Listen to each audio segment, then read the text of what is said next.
Entitled, baby.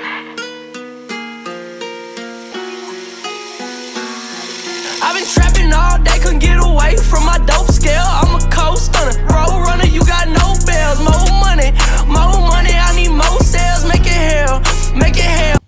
Welcome back to the Weekend Warriors, episode 9. I know things look and sound a lot different. As you can see, the setup's getting better every day. We're investing every day. So, this is one I'm definitely excited to record. This is someone that we're going to be doing a lot of work with in the future. Our videographer, Austin Vaughn's here with us today. We're going to be sitting down with him, just talking about everything he has going on, everything he has coming up in the near future, and some of the projects we're going to be working on with him together. So, how you doing today, bro? Man, I'm doing good. How are you guys doing? Man, I appreciate you guys having me on. Man, just another day, another opportunity, Yeah. So, like I said, you're going to be the new videographer on the team, and that's mainly the things that you do. So, what's some recent projects that you have going on right now? I seen you were just in OKC filming yesterday. Yeah, so man, I'm kind of really just getting back into it, but the most recent project, I was a PA on set. Essentially, it's just, it just stands for a production assistant. So it's someone that helps set up the lights, boom mics if you need them, maybe like a curtain for like whenever the light hits it to diffuse onto somebody. And I was doing that for one of my good friends, Benji Osborne. He's a DP, a cinematographer in Oklahoma, one of the best. And so he called me up and he was like, actually, I hit him up and, was just saying what's up. He hit me back and he was like, you stay in Norman, right? And I was like, yeah. So he was like, I need a PA. So he was like, it's only 15 minutes away. So, pull up. And so that's what I did. And we shot for Vice News, which is a big news company. Oh, yeah, absolutely. Like on YouTube and shit. Yeah, I watch Vice. Yeah, so we shot for Vice. We shot for this actor. I believe his name is, Anthony Lipnicki. I could be wrong. That's a wild name. Yeah, he. I don't know if you guys are familiar with the movie Jerry Maguire by chance. Yeah. Yeah, so he Tom was. Cruise. Yeah, so he was the little kid in that movie with the glasses. I don't know if you remember that. So he's like all grown up now. He acted in movies like Stuart Little, and like a bunch of other ones. He got some new ones coming out. He was talking about. So we did some work. Oh for him. shit! So it's the motherfucker from Stuart Little. Yeah. I don't know what role he played specifically. Okay, yeah, you said the glasses. I meant like the little kid from Stuart Little. Yeah, nah, man. I don't know. He never. I mean, I kind of thought maybe because like he did play that little kid in Jerry Maguire. So, but yeah, it was just like a Talking Heads video interview style. So it was super dope. I was able to learn a lot from Benji, and it was a good opportunity, man. So, yeah. No, that's what's up. That's what's up for sure. So, I know you've known JJ for a long time. I know he's known you since you started in this stuff. So, what was kind of the genesis for, Austin Vaughn Visuals when you got started out, making videos, and how'd you come to meet JJ? Man, so, bro, JJ was one of my first hype mans for real. Like, he was like, man, he's shown me love since day one. Like, I literally remember, bro, I had this, like, Sony Power Shot.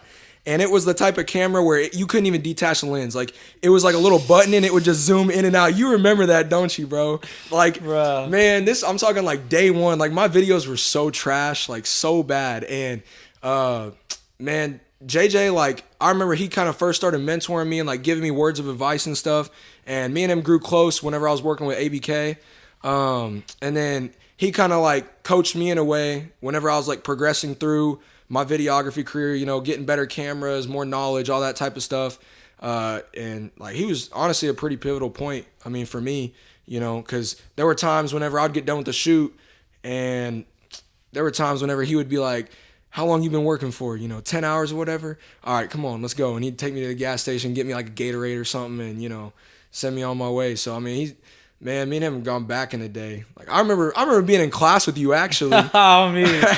Hey, me and him were in what was it, Coach Craver's class? Bro, it was a video editing class. That's actually funny. The Yeah. fact that we met in a video editing class is actually kind of it was website design. What the fuck was that? I was never there. I was never there. You could ask this like motherfucker. a fundamentals of technology type class. Yeah, it was like computers and stuff. It was like basic. Basic graphic design class or something. I remember JJ. He literally did. his presentation over GTG. Like Oh, he was God. like he like put the logo up, like the red GTG letters that were like all sparkly. And he I was, remember like, I'd explaining always it. do those design classes in school, and like I'd already have like I had so much designs for shit I was always doing, so I'd just take something I've already done throughout the week and just submit it instantly. Yeah. And I remember my video editing. No, it was my graphic design that class. I remember Coach Craver, I was turning some shit in. He goes, "You do this shit fast." I'm like, "Bro, I do this shit on my own time." Yeah. Hey, this dude would Like- show up. He would show up 30 minutes late and leave 20 minutes early. He'd be there for a total of 10 minutes in class. Bro, no bullshit. GOD, what I used to do, I used to go in there, take roll. I'd get up and be like, "Hey, Coach Craver, I gotta go to the bathroom." And then Sean and all the homies had gym class in that hour. So I'd literally go to the gym class all day, come back, get my backpack. Yeah. I don't just get my backpack and just walk straight out like before class was over. I just didn't, bro, understand. I was done. Like I didn't have to do anything. Like everything, like that shit. Like I've been like doing that shit was so easy for me because I was like, this is what I do. You know? What I'm Yeah, saying? he was cold at it back in the day. And I remember I had a design class where we had to make like sports cards, and I made a throat ass one of Mozzie though. It was cold as fuck, and I turned it in, and he goes, I remember when I turned it in, I walked out, and the bro stopped me, and I was walking. He goes, "Bro, you're like really good at this. Like, do you do this on your own time?" I'm like, "Shit, kinda." yeah. Motherfuckers don't know shit about Jen because I didn't talk about what I was doing back in the day. Yeah, bro. It's because the thing that's so crazy about me and the music shit is, I was talking to Sean the other day. I was like, me and Sean used to get made fun of for making music. There was no music scene at the time. Bash the Rapper I just did his shit with Mozzie and trying to give people hope. Like, people used to think me and Sean were fucking stupid. And now it's crazy that all those people who made fun of me are all starting to try getting into music. Yeah. And now they're all big bro. I'm like, man, it's all cool. I appreciate the love now, but it's like, I understand though. I get it. Me and Sean's shit sucked. Ass. Nah, because you and Sean were low key like, bro, I'm trying to I feel like we low key paved the way in a way for all the motherfuckers out there. And I ain't trying to be cocky when I say it because nobody was doing. There were people that made music. Don't get me wrong, Payne made music before us, but nobody was doing it at the outrate and how hard we were going at it. Like me and Sean would get off school and go to his house down the street and sitting there from 2:30 until 12 a.m. every night. Me and Sean were dropping 6 songs a week. Yeah, hey, like nobody was pushing shit like me and Sean was. I remember, like, you've never been to Owasso High School, but I remember literally, like, walking out of the front entrance and, like, I wasn't too close with JJ at the time. I just knew who he was, right? So I remember seeing JJ and Sean walking in front of me, and there's these 2 girls from my grade, and they go, "Oh my gosh, there's JJ and Sean." And then they like went up to him and they're like, I was like, bro, that's crazy. Bro, people don't He's like, understand. man, I'm trying to get like that. Yeah, bro. People don't understand. Like, yeah, I'm getting motions to this. I tell people all the time, I've been doing shit in the music scene and working with artists since I was 12, 13 years old. I was working with Juice WRLD before he was even Juice WRLD. I was 14 years old. Yeah. People don't understand. I've been so dedicated to shit. I used to literally go home and make GTG shirts, print the vinyl, cut the vinyl out, put on shirts, iron it. I made 30 t-shirts in 2 days and sold every single one of them bitches. I had everybody in school rocking GTG shirts. I had custom pants. I had GTG Jensen on my pants. I remember that, I yeah. had GTG Jensen merch. I had custom everything. I was rocking my own brand in high school. You know, granted, I kind of fell off on it, and I'm Jensen now. Loved all my boys over there, but I'm saying I'm Jensen now. But like I said, people don't understand is like a lot of people think, oh, these motherfuckers just hit the scene and they're just like kind of cheating their way. Bro, y'all motherfuckers have no idea. If I go to my archive on Instagram and start unarchiving all the posts I archive, y'all motherfuckers will see how long Jen's really been doing this shit for real. Like, I no cap. Like, I'm glad I'm finally now getting to that point where it's like the city's noticing, because it's crazy. Like me and Nate was talking about yesterday, man. Like, I go out every weekend, so I get the love every weekend. I've been telling Nate, like, I'm like, bro, we have motion. And Nate's like, if I hear motion one more fucking time, like, I was pissing Nate off. Then Nate popped out with me for the first time since we started buzzing, and Nate was like, bro, I see what you're fucking saying. It's actually so motivating. Like, it's crazy. I have people come up to me, oh shit, you the dudes that, bro, it's crazy. Like, because I don't know, it's just a different feeling that when you finally see, like, I was telling King Spencer when opportunity makes preparation, you know what I'm saying? And it's like we prepared this whole time, did everything we needed to, and now the fact that we're finally getting, the opportunity to be in front of people and have an influence. And I was telling Nate all the time, it's like, it's crazy to me. I go to my DMs now. I have people in Arkansas, Texas. Like, literally, I have people who literally, like, will ask for my number, bro, and just send me their music and be like, I don't want nothing from you. Just tell me if this is good or not, and you think I can do this shit. You know what I'm saying? Like, the fact that my opinion matters now is, like, so crazy to me, because it's like I'm looking at people I used to look up to who are now telling me I'm doing great. And I got people come to me saying, you're inspiring me to want to start a platform. You're inspiring me to want to make music. Yeah. Like, it's so nice to me because I feel like I'm touching so many people. Like, and I don't even know it. And like I was telling you, like on my Instagram, like I got so many people, bro. It's like it's a blessing. It's so beautiful to me. Yeah, I'm so glad that like not only I tell everybody I'm glad I get to do it to him. I'm glad I get to do it to all the people I came up with. This is the dopest shit ever. And the best thing I can tell to anybody, because I've been asked a lot, how do you start, bro? Yeah. Like I was just telling Vaughn before we were setting all this up. I said there was no preparation. There was no in the beginning there wasn't really no preparation. Nate called me and said, hey, the Beer Olympics video, let's fucking do it. I just ordered, it's literally these mics that clip to your shirt and you plug them into your phone. Yeah. Literally, they're like $13. We just bought them and said, fuck it, we ball. And now look at this. You know what I'm saying? You know what I'm saying? You got to start somewhere for sure. So just kind of turn things back to Austin, talk about your start. So what's the first time that like you went out and bought a camera and decided like I'm gonna start shooting my own shit. Like I want to do this as something long term. Man, I'm gonna try to summarize as best I can, but I'm trying to think, man. It was probably back in 2018, so like 5 years ago. I bought a camera that power shot. Like whenever I got into videography, I never bought a camera. Like whenever I was like, okay, this is what I'm doing, right? I just remember a long time ago having a semi-interest in it, right? My friend, her name's Olivia Graff. She now studies at Savannah College of Art and Design. It's a pretty prominent design college, a lot of New York fashion. Those type of people go there. They have a location in Hong Kong, Savannah, Atlanta, and then... so it's Georgia, but like you were saying Savannah. Savannah's in Georgia. Yeah, so Savannah, Georgia. So she goes to the Savannah location, right? She got into it way before me, and she was selling her camera. I didn't know much. I was just like, hey, there's a camera for sale. She sold it to me for like $100, right? I had it, let it sit for like 2 years, man. And then I was playing football. I wasn't like crazy or anything, but like freshman year, I think I was second or third string on Owasso. I was a promising player, right? Second or third string varsity as a freshman. Yeah. So like I had promise, and then I like hurt my knee, tore my MCL once, tore it again.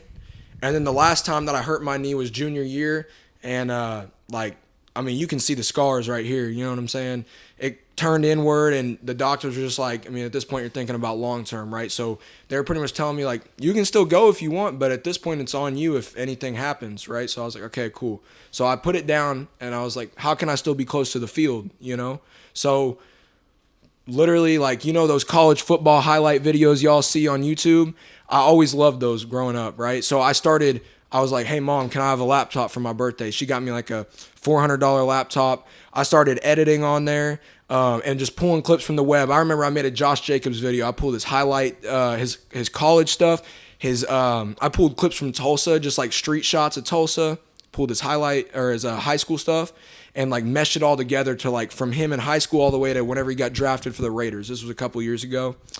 I did Tyreek Hill. I did a bunch of other stuff. And then, that got rolling and I was like, hey, how can I take this a step further? So I was like, okay, I look over at this power shot that's been sitting in this little bucket in the corner of my room. I'm like, I got one battery. I got a cord that goes straight into it to charge the camera. And I was like, let me go do this. And I literally remember meeting Chris. He's known as ABK Tofi in the music industry. I met him at Casey's gas station. And I was like, yo, bro, you remember how this stuff? I literally met him and I was like, are you K-Slime? And then this is like, yeah. And he was like, no, I'm ABK Tofi now, all this. So it got started videoing for them, got connected to more artists.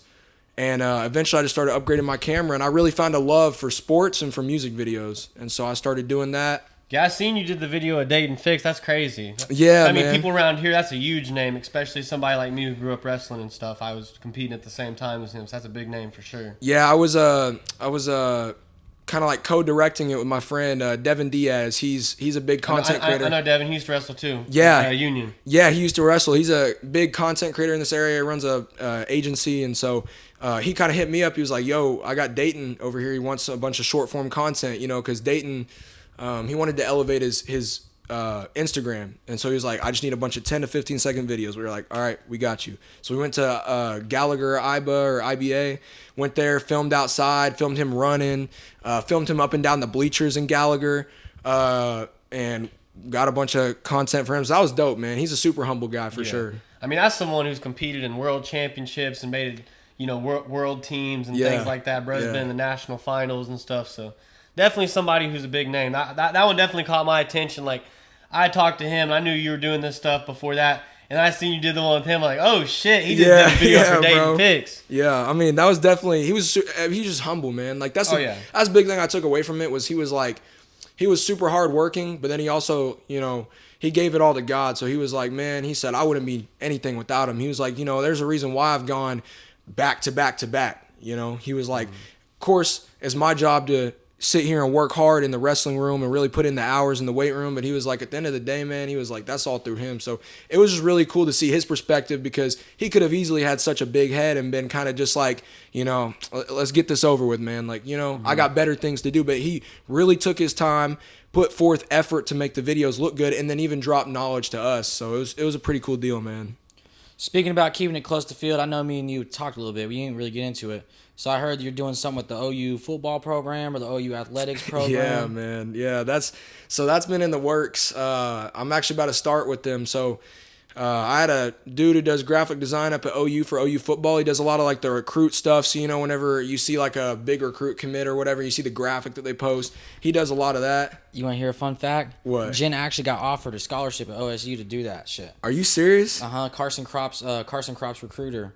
He gave me his number because I was making everybody at Owasso's committed pictures for colleges. That's crazy. And he was like, "Who made this? This is dope." Because I took him walking out the tunnel at Owasso and I cropped a number 42 like OSU jersey on him. I put the OSU helmet on and everything. Yeah. Because at this point he'd only wore the jersey without pads and everything. They're like, "Bro, who the fuck did this? Like, how do they?" Yeah. He goes, "Yeah, there." And I got this number and he was like, "Shit, maybe you can come tour the campus and come look into our graphic design program and you'll have a job here and you'll get paid hourly." And then that's crazy. And then I looked into it and it was like a 8 to 10 year program and I said, you know what, I'm not doing that shit. I've been doing this shit for fucking 8 to 10 years at that point already, bro. Yeah. Like, Yeah. So I mean, it's dope. Like, pretty much, I was gonna work with OU football, so I got connected through this guy, right? That's crazy. And OU football ended up actually not like so. Working specifically with them with OU football as an organization, they wanted me to do more like stuff that wasn't camera related. I'm just going to summarize it that way. So my master sergeant at my base, because I'm in the Air Force, he actually told me, he said, hey, I got this guy. He works at the company, the media company that covers all OU sports called Sooner Vision. He was like, let me just give him a text. I'll throw your name in the hat. And sure enough, I got this guy reached out to me. He was like, here's the application. We walked through the studio. It was crazy. It's like 9 rooms. There's like lights hanging from the ceiling. Freaking, I mean, like a huge green room with like all the green screen special effects stuff.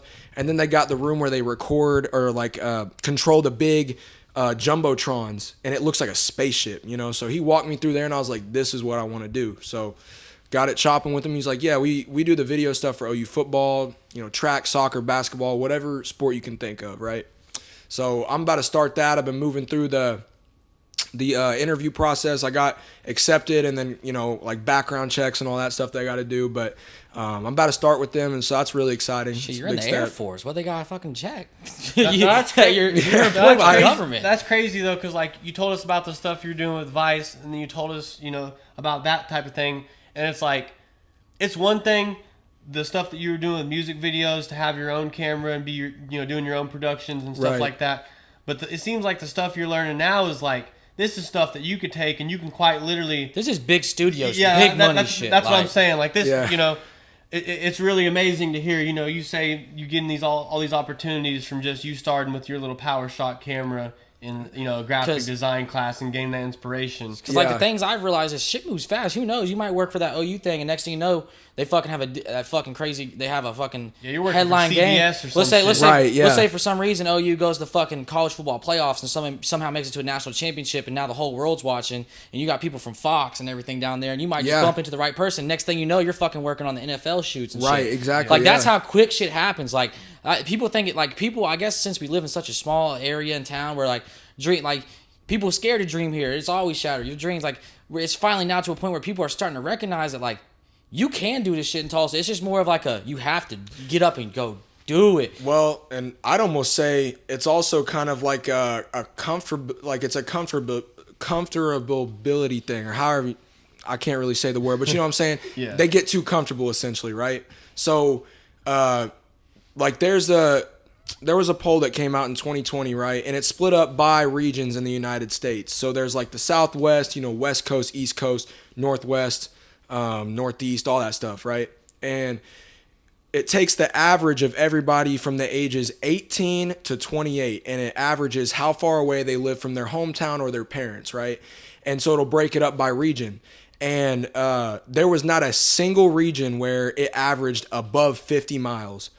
And that's an average among everybody, right? So me going back to that, my point with all that is nationwide, people just don't move far. And the reason why is because they get real comfortable. You know what I'm saying? So you're saying like people just think you can't make it. Well, the thing of it is you can. And like you were saying that it's all about just not even giving themselves the chance. Well, you gotta break out. You gotta reach, man. You know what I'm saying? Because there's so much. The world is so big. It's such a big place.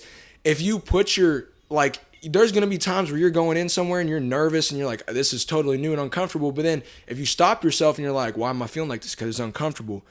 You know, you gotta get comfortable with being uncomfortable, and that's how you grow, and that's also how you make it out of what people can call a small town. You know what I'm saying? So yeah, I mean that's something I always been bringing it up because it's one of the best things I've heard someone word it. Dudes at Indie Pop said you can't be scared to hit a glass window. You know what I'm saying? Yeah. Like yeah. And I was telling Tristan, we had SP3 here the other day. Yeah. And I was telling him, I'm like, man, Jen's gonna fly at that window until I get through that bitch. Yeah. I promise you. I mean, at this point, I was telling Nate, I mean, there is no turning back. There is no plan B. There is no. At this point, if Jen has to, I will stand naked on the corner and film myself. That's how I gotta get attention. At this point, bro, it's like it's all in. Man. You know what I'm saying? Shit, we're fucking in our mid-20s. Shit, before I know it, I'm gonna be 30. So it's like at some point something's gonna have to shake. Well, and here's the other thing too is like people don't realize, you know, the bad thing about our culture is, especially with TikTok, I mean, destroyed attention spans. Never mind even attention spans, but our with social media nowadays, and especially with people like E-Man Gadget, I don't know if you guys are familiar with him. He's like a really big, kind of like, you know, like Andrew Tate, those type. He's in that sector, right? So a lot of those people, right, and especially with TikTok, you'll see these 18, 17, 19, 20-year-olds who blow up on TikTok, and then all of a sudden you look at their Snapchat story and they're in LA one day, Chicago the next day, you know, doing whatever. And it's like, I'm sitting here at 20 years old, you know, thinking like, oh, I got to make it by 22 or else I don't make it. But the thing is, bro. Comparison is the thief of happiness. It is. And the thing, your 20s, I'm telling you right now, your 20s are your years to mess up, to take risks. I mean, even 30s, matter of fact, because the thing is, I mean, bro, from like 20 to like 35, if you're messing up and you're taking risks and you're failing, that's okay, because guess what? You have such a long life, man. Like, people just think you got to have everything figured out by 18, 19, 20, you know, 25, 26. You don't got it. It's all about taking risks and learning stuff, because then, you know, imagine in 10 years of doing this consistently. You know what I'm saying? This podcast, we're going to look back on this clip right now. This podcast is going to be one of the biggest in the world. So. Oh, for sure. You're going to be fucking working for Fox or CBS or some shit. Being CBS. Like Bro's going to get the pharmaceutical company. CBS. Yeah, there you go. You said CBS. No, but like, I don't know. It's crazy, bro. And I don't know. I just feel like I was telling my mom the other day, and I feel like the only person that can stop me is me. It's you versus you, yeah. I mean, the only person I ever have to compete with is the person in the mirror, you know what I'm saying? Yeah. I'm my biggest supporter. I'm also my biggest hater. I'm my biggest downfall. I'm my biggest everything. Everything is in the control of you. And I tell that to everybody. Your success is in your hands. Right. And like this whole gatekeeping culture, and I've had this conversation with many people after they come through shit. Bro, the only person that can fucking gatekeep you is yourself. We live in a time of technology and everything. You have everything you need. I can pick up this phone right here and tell you anything I want to right now. Right. Well, and go ahead. So I feel like a lot of people don't make it.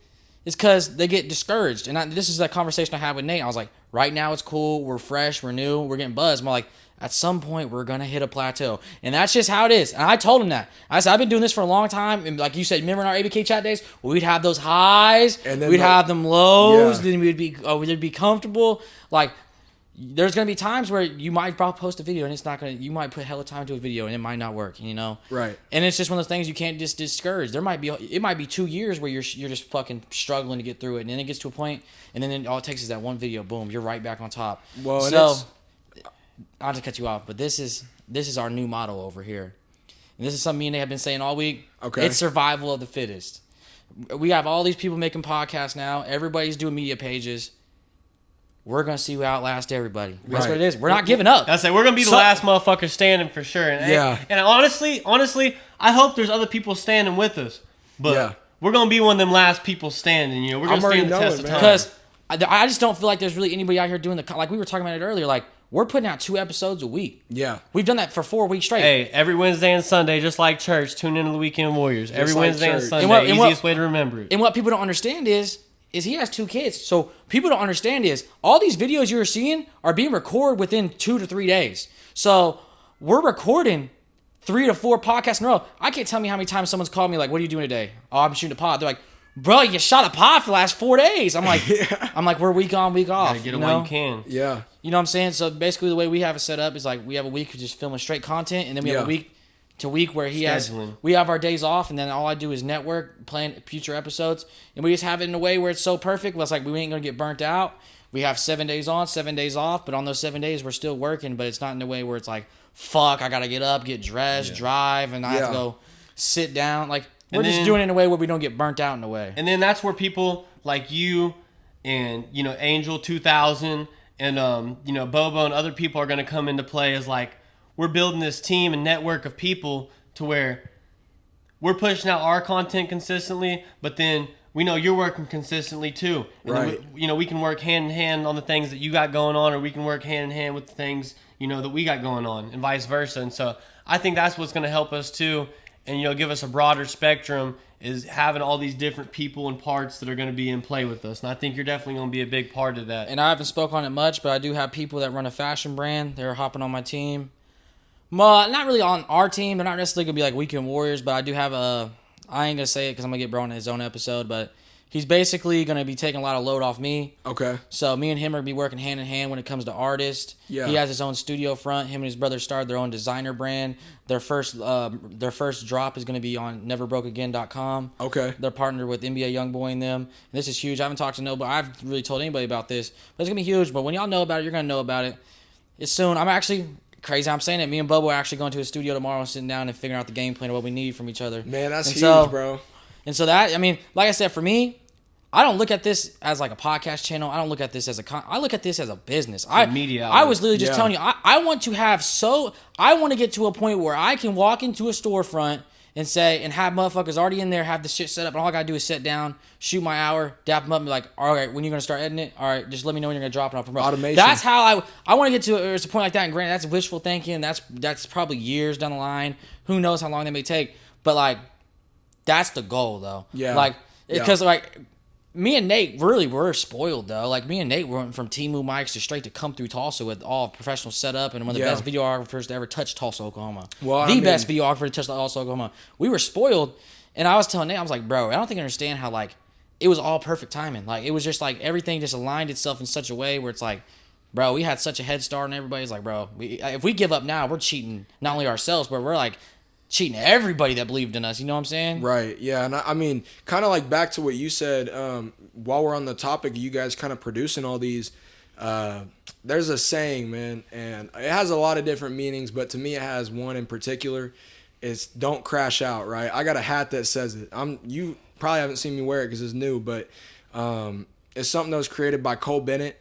And essentially, it's like you got to keep a balance. You know what I'm saying? And what you guys are doing, that's what you guys are saying, man. Like a week on, week off, because you just can't get burnt out. Because it's inevitable to happen. It's human nature, right? So you guys doing that is super smart. So that's good on you, you know? Nah, for sure. And I mean, that's something that a lot of people don't understand. And I didn't understand until I started doing this shit. Is like, obviously, everybody's going to go through their ebb and flows of life. You're not going to have a great day every single day, but you're still going to have to hop on and do a pod with somebody or show face or make some content or so on and so forth. Like, I know Jen just recently told me, like, last time you were in town, you had, thousands of dollars of equipment. Yeah. Damn near your whole setup stole from your car, and you're still out here gridding it. No, they stole his car. They took that. Well, yeah, that's what I'm saying. I know, but like, he got the car back, but he lost all that equipment. But you're still out here right back into it. Like you said, you just did that production with Vice. You're already working on, you already got, your new equipment set up, and you're about to get that. Yeah. And so it's like, no matter what happens, no matter through the ups, the downs, this, that, and the third, you're still out here fighting for your dream. And that's exactly what we're doing. That's what it takes, Yeah, I mean, so that's something I really respect. Yeah, you got to. I mean, because, like, The thing is, like, whenever my car got stolen,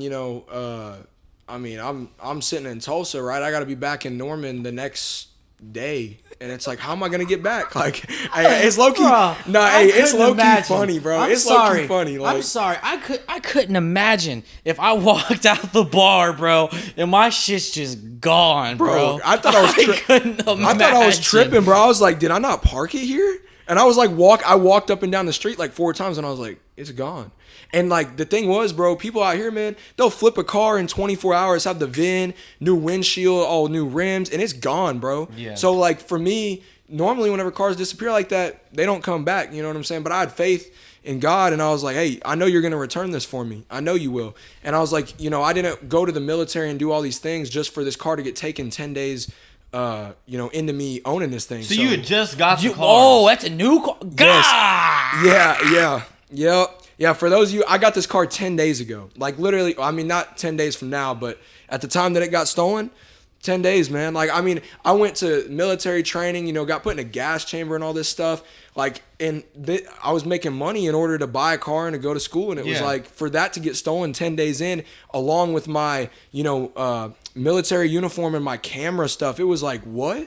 I mean, because normally I don't have all that stuff in there, but I'm in college. I'm living out of my car sometimes, so it is what it is. But it's just what you got to do, man. You got to get up, because if I want, if I chose to just lay down and cry about it, like, what is that going to do better for me, rather than going out and making connections, investing in other people where I can, and still, like you said, gritting it. Like, you got to do that. Because, like, if you love what you do enough, whenever you get knocked down like that and it feels like your kingdom got torn down, you're going to be willing to build it back up brick by brick if you really love what you do. So yeah, because, I mean, like you said, you can't just sit around and feel bad for yourself after something like that. Because at the end of the day, nobody's going to do something for you but you. You know what I'm saying? Right, yeah. Shit, me and Jen can feel for you as much as we want, and, give you all the I'm sorry's we can. But at the end of the day, we're not, we can't make it happen for you. Right. You're the only person that can do that for yourself. Bro, you're better than me. I ain't gonna lie. The car next to me that was parked, I'm still in that bitch. I'm getting it back in blood.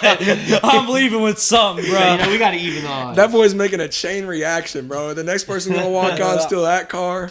That's crazy. Fuck. No, but so I know you just touched on you're gonna be working with Sooner Vision. You've been working with Vice News. So what's some other things that we can see from you coming up here in the near future? What's some things you want to accomplish by the end of 2023, going into 2024? Man, so I guess as far as that goes, I would say things are going to start rolling again, once I get a camera. And, I know God's orchestrating stuff right now for me. Right now, he's finding the perfect camera, better than what I'm shopping for right now. And it's going to land in my lap, you know what I'm saying? Because, I mean, it says in the Bible, right? Like, something that's taken away from you, he's going to return it to you 10 times over. So I believe that, And once I get that rolling, it's going to be good. And on the Sooner Vision side of stuff, I'm really hoping to eventually work my way up to the football department. They might start me there. I don't know, just because of experience. But really working there, hopefully getting on the sidelines. OU's going SEC next year. So that's been my squad since I was a little kid. You're going to be tapped in with them boys. Yeah, man. It's OU. I need a Weekend Warriors on the fucking sideline. I need Dylan Gabriel on the pod, man. Hey, man, we'll try to land them. I can work my magic, I need Jen running the fucking Wildcat Saturday fucking night. Fuck the bullshit. I have a video. You can ask Nate. It was last Red River rivalry, bro. They're down 40-0. I sent Nate a video, bro. I'm in my fucking football helmet in my old school jersey when I was in like 8th grade. The jersey comes up to here. I said, Brent fucking Venables, I'm coming to run the fucking Wildcat. I said, I'm sick of this shit. Hey, we got it back in blood this year, though. Yeah, we got it back in blood, bro. And I'm telling you, like, man, next year SEC, guess what? Bama at OU at home, bro. That's all I'm saying. I'm definitely going to be at that game for sure. Yeah, so I don't know. That is going for me. Like I said, once I get my camera, I'm be doing that. I'm doing I'm trying to get into the industry as far as PA work. So, you kind of got to work your way up. So even though I have a lot of experience, it's not necessarily with the, $10,000 cameras, $40,000 cameras. But so is it PA work? I would be like, first down! Is that what that is, bro? No, you're talking about the rap where they're like this is a rap or whatever. No, I'm talking about. He's talking about like the dude over the loudspeaker. Oh, no. Is that another Sooners first down? Nah, bro. So that's like that is PA, but it's a different. PA That's is like PA announcer. Yeah. So it's like production Production assistant, funny, like what he bro. was telling us about. Where he's doing like the behind the scenes shit on like Oh the big my Bro, God. I need that job. I'm gonna be up there. Another Sooners first down. He'll be out there animated as fuck. That boy's gonna be standing. Jen's that up, type of bro. person to be the fucking forget to turn my mic off. Man, these motherfuckers suck. I'm sick of this shit. Now, like you were saying, you wanted to do more PA work. Yeah, so like, cause you got to work your way up. Like the way, man, the way that, like that one guy I was working with, Benji Osborne, he's a great guy. Cause you know, you guys were talking about gatekeeping. He doesn't really gatekeep a lot. You know, he doesn't believe in that because he says if I were to do it, he said it just continues a vicious cycle. You know, and so he was like, you got to be willing, and this is literally what he said. One of the greatest cinematographers was willing to scrape dog shit off of people's shoes. Like literally they were shooting at a dog park and he was a PA. Cause a PA, man, you could set up lights, you know what I'm saying? Set up the sound, maybe monitor the camera and make sure that the sound isn't going out. Right.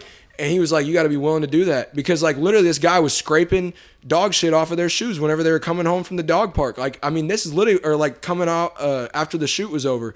And it's like, you got to start there. And it's also about humbling yourself, right? So for me, I don't care where I got to start because I'm going to make it to the top. That's one thing that I know for sure.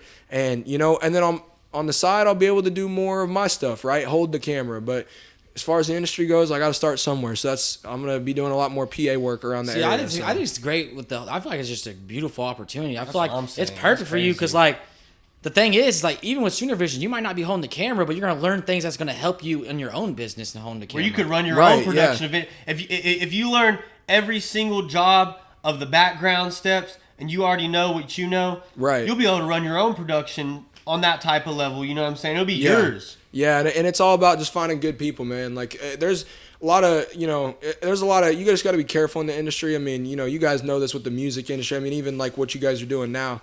There's a lot of people who might try to talk in your ear and they sound like they want the best for you, but then in reality, they're just trying to get you to go down a wrong direction. So it's all about being careful, being open-minded, not just being so like, oh, this person's bigger than me, so I have to listen to everything they say.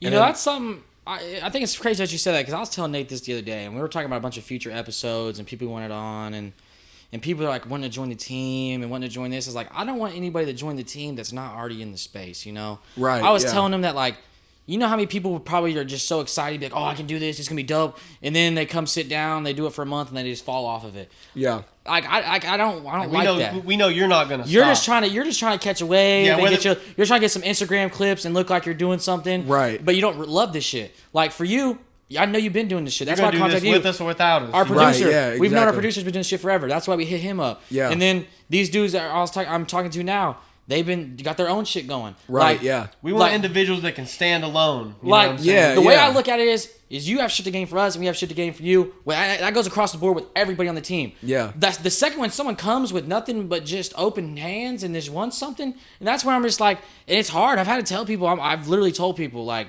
they're asking me if I want this or I'm this and this. I'm like, I literally tell them, I'm overly networked. I said, it's probably the craziest thing you're ever hear. I said, I don't need another studio. I don't need, I got fucking 8 people I'm fucking putting on for studios. You know what I'm saying?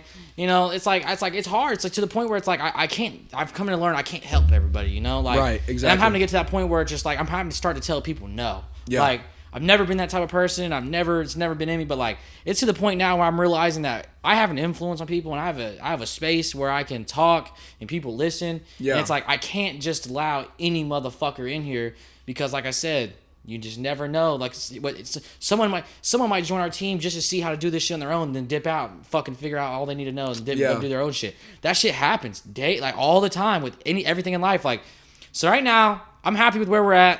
I definitely want a bigger team, but I want to make a team that's like. I feel like the problem is I want a team that's like they're not on the camera. I want a team that's behind the camera. Yeah. And I feel like, and if someone's willing to do that, then I know they're real. Right. Because if I could tell someone, hey, I want you to be part of the team, but you're not going to be like on episodes or nothing, like I'm going to have you behind the scenes working on shit. If they're willing to do that, that means they genuinely just want to help. You know what I'm saying? Right, yeah. That's like real shit. You know what I'm saying? Yeah, Like, We've also talked about like how, you know, maybe someone comes to us and they don't really have any experience with this shit or anything to offer. We might run them through like a trial phase where we give them the mics that we started out with, and it's just like, all right, Go film us some topic pieces on this, that, and the third. Right. Bring it back to us and let us see how serious you are about this shit. Right. If you can grit it like how we gritted it, then we might be able to find a role for you. You're gonna have to show us that initiative or meet us in the middle. You know? Find them. Yeah. Show them motivation. Yeah. Exactly. Yeah, definitely. I mean, that's a question I've gotten a lot. Is just adding members and shit. I just feel like at this point in time, we're not big enough where we need too many people, but we're also not against adding people. We got the right team together right now.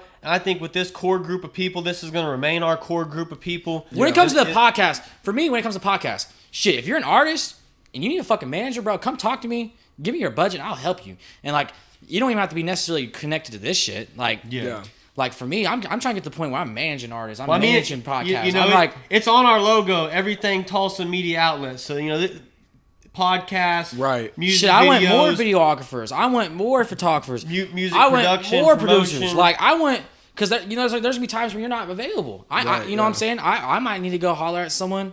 You know, fucking boom, boom. Like it's always nice, and then y'all two can collaborate. And I think eventually eventually we'll get to the point where we got these people, like, you know, we have a couple people and they work for you type shit, to where, like, how you were saying, you were saying the Devin had messaged you and was like, hey, I need you to go shoot these pieces for me with Dayton, where we'd have people like that in Tulsa, and the people are coming to you, but then you're relaying the message to your team here, where it's like, hey, I have so-and-so in Tulsa, I need you to go shoot these video for me. Yeah, absolutely. You know what I'm saying? Yeah, most definitely. All right, speaking of that and you having your own team, I know here recently you've been talking, you've been really excited. Yep. You got your own little thing going. You want to talk about your little business you and your homie are making, your little, because I know you're probably making your own pod too, ain't you, where you're talking about it? Nah, not a pod. I'm leaving that to the professionals, man. You know what I mean? Hey, but no, real talk, it was something that I was driving down the road. I can't even really remember where. I just know I was driving, and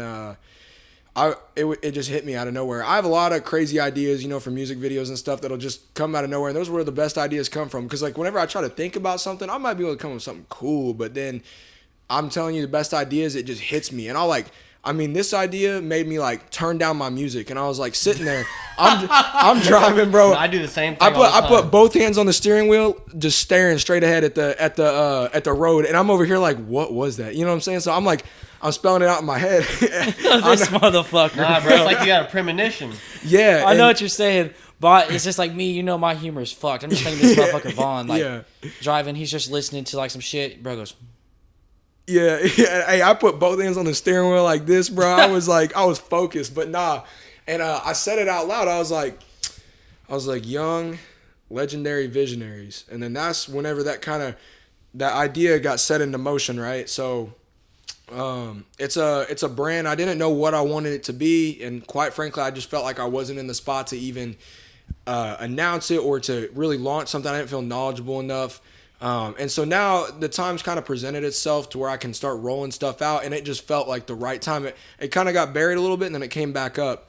And I don't know why, but it was like, you know, me, like, of course everyone wants success, right? Because success is great, and money doesn't solve all the problems. They say money can't buy you happiness.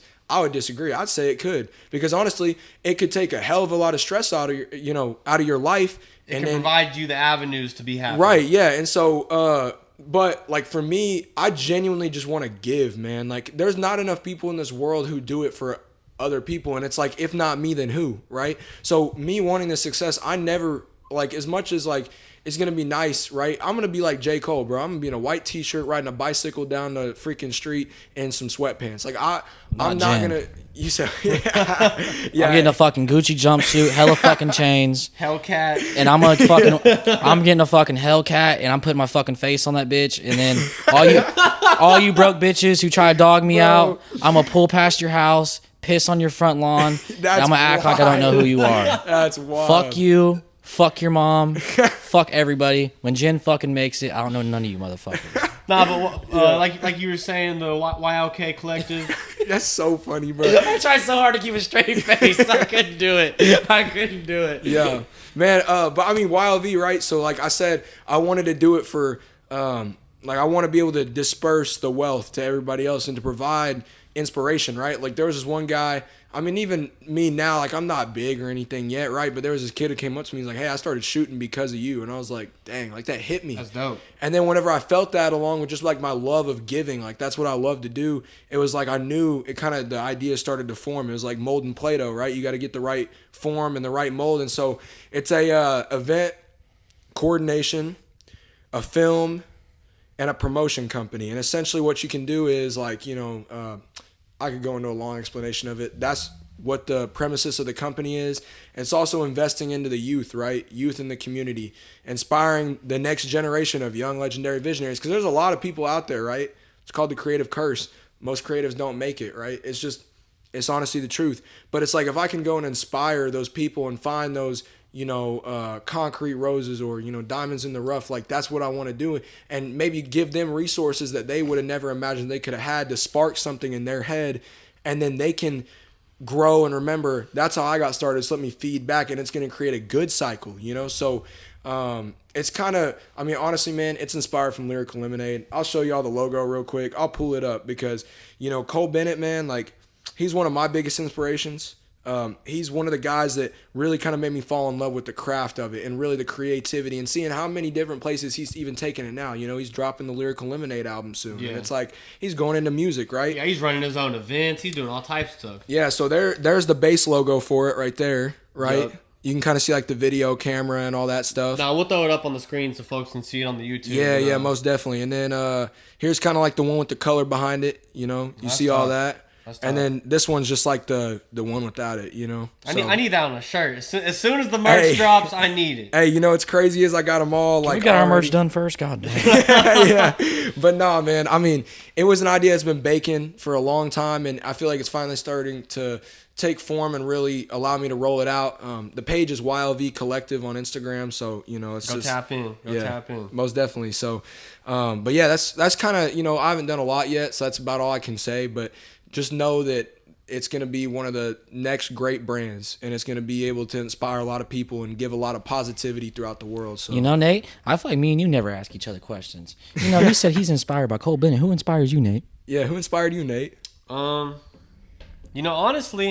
I wouldn't say any one particular person inspired me to do any of this stuff. It's all really been like a amalgamation of all the different things that I like and have watched and been interested in growing up and stuff like that. Like there's, multiple people that I'd watch when I was a kid where it'd just be like, I'd get on there and it'd just be like a fashion channel. Literally just someone who would go and get clothes and be like, all right, this is how I would style these type of clothes. This is how I would style a winter fit. This is how I'd style a fall fit. And that's really how I gained like a lot of my knowledge of like high fashion and streetwear and stuff like that. I went to school out here in Catoosa. I was the only person dressed in the way I dressed and listening to the music that I listened to and stuff like that.